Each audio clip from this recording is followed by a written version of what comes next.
We're looking at the steps to maturity as Paul outlined them in Ephesians chapter 3 and 4. And so we're going to look at 16, 17, 18, and 19. We got to do that one too, right? So, verse 16, that he would grant you according to the riches of his glory to be strengthened with power through his Spirit in the inner self. So, be strengthened with power in the Holy Spirit. That's the first step to maturity. Number 2, so that Christ may dwell in your hearts through faith, and that you being rooted and grounded in love. So number 2, be rooted in love. And here's the third point, that you may be able to comprehend with all the saints what is the width and length and height and depth, and to know, verse 19, with the love of Christ, which surpasses knowledge, that you may be filled to all the fullness of God. That's a mouthful, but here are the two main Greek words I want you to see.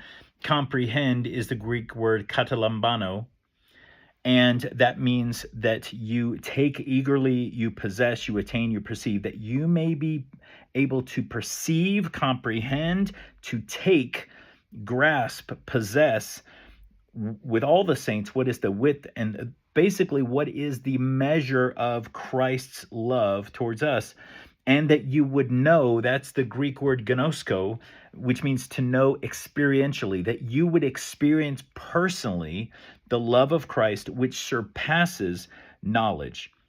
That word surpasses, I don't have it up on the board here, but it's hyperbalo, which means to throw beyond the usual mark. And I think I've used this example before. You know, if somebody says, "Hey, throw this football 20 yards," and you throw it as far as you possibly can, you throw it beyond the mark where you're supposed to, and you're super exceeding what is expected of you. And that's what Paul is saying. This love of Christ super exceeds. It goes beyond what you can even comprehend, that you may be filled, crammed, crammed, satisfied, completed with the fullness, the completion of God. So Paul is saying, look, this is not blind faith. God is not calling us to this blind understanding of him. He wants us to experience his love in a powerful way. And we do that by being strengthened by the Holy Spirit, being rooted in love. And the third point is to comprehend Christ's love for you. When you understand what Christ has done for you and his love for you, how he did not have to die on the cross, but he did because he wanted to reconcile us to God and God to us.